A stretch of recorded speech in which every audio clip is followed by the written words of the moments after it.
yang dikatakan dalam surat Al-An'am, Allahu a'lamu haitsu yaj'alu risalatahu. Allah lah yang maha tahu di mana dia akan tetapkan risalah.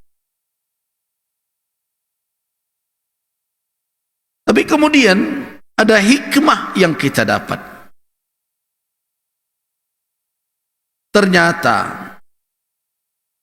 Allah Subhanahu wa ta'ala mempergunakan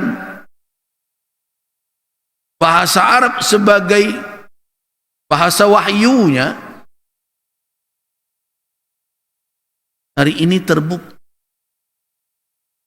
bahwa dari seluruh bahasa yang ada di muka bumi ini, diakui oleh pakar bahasa adalah Arab adalah aghnal lughah, adalah bahasa yang paling kaya dengan kosakata.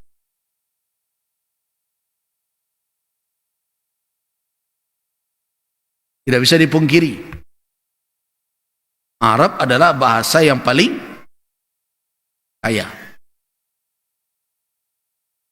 Apalagi kalau dibandingkan dengan bahasa kita, harus mengaku kita.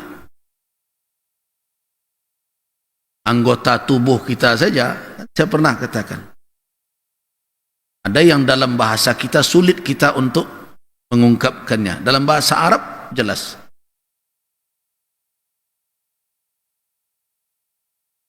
Contoh,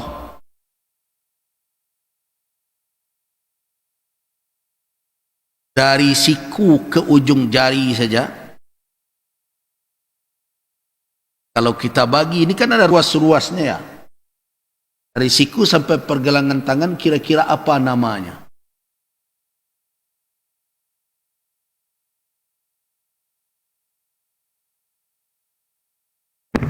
Nih, dari siku sampai pergelangan tangan ini,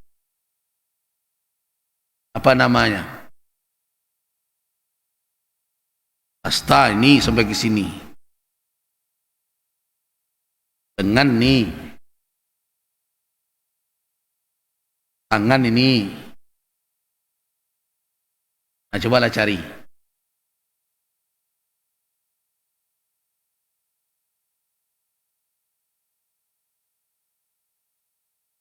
Guru biologi pusing juga tuh.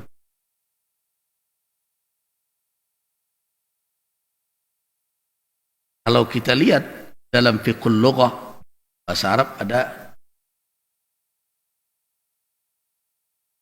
ketika saya kaji-kaji tentang ada kemarin ala mahabbah dan mawaddah, itu lughah. Kalau kita terjemahkan dalam bahasa kita ya sama saja, artinya sayang. Mahabbah sayang, mawaddah sayang juga. Samawa kita katakan. Nah, mawaddah rahmah. Maka mawaddah itu sama dengan mahabbah, dan dalam terjemahan kita sayang juga sama. Nah, apa rujukannya? Tuh Umar bin Al-Khattab, jika ada orang mengadu, melapor kepadanya, ya Amirul Mukminin, qad talaqtu imraati. Amirul Mukminin, saya sudah talak istri saya. Umar, kenapa engkau talak istri engkau? Ana la uhibbuha, saya tidak menyayanginya. Pakai kata uhibbuha. Tanya oleh Umar, wa kullu baitin yubna 'alal hub, apakah setiap rumah tangga itu harus didirikan di atas cinta, di atas sayang, di atas hub? Itu kata hub. Nah, kenapa Al-Quranul Karim tidak memakaikan kata hub, mahabbah antara suami istri? Yang dipakai oleh Al-Quran apa? Mawaddah. Ya kan? Allah jadikan antara mereka itu mawaddatau wa rahmah.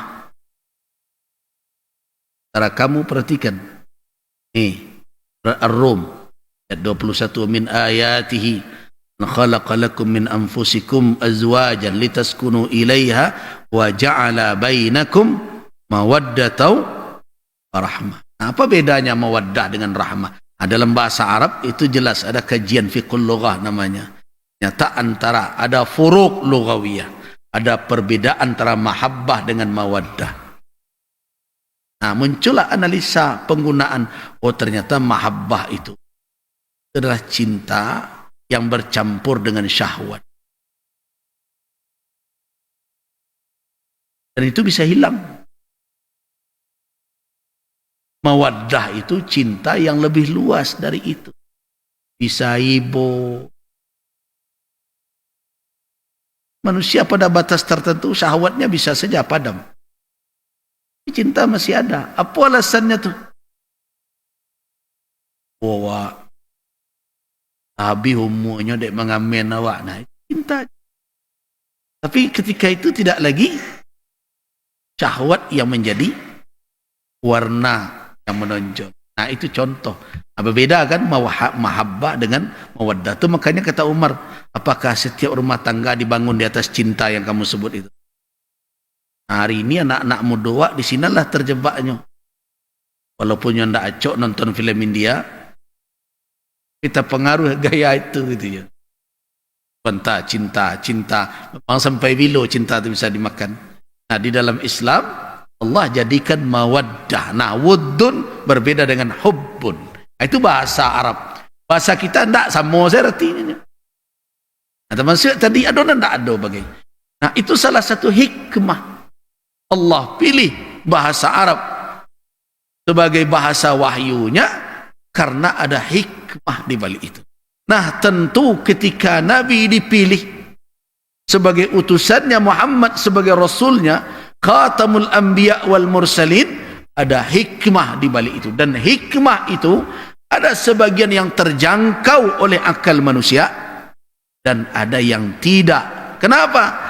Karena hikmah yang ditemukan oleh manusia itu mempergunakan nalarnya akal yang muhaddad, yang telah terbatas. Jadi ada batasan mahdud. Nah, karena itu kalau berbicara hikmah, kalau lumba suwo dewa hikmah tu, jangan alasannya, jangan ditulak pula dengan kejadian. Kenapa? Karena hikmah itu akan berbeda tingkatan kemampuan manusia untuk menjangkau apa yang terkandung di balik peristiwa sebagai hikmah. Nah, itulah makanya ketika para ulama melihat kenapa berbeda-beda ini, sejarawan menetapkan, kalau saya hikmahnya adalah supaya awak jangan sibuk memikirkan perayaan tanggal tu. Sibuk awak memikirkan risalah nan dibawa.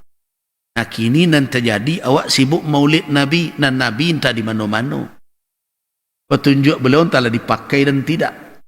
Seolah-olah orang yang telah merayakan sampai ke tingkat negara nasional seolah-olah telah memberikan hak Nabi SAW. Padahal Nabi tidak pernah menuntut kita untuk meramaikan hari kelahirannya.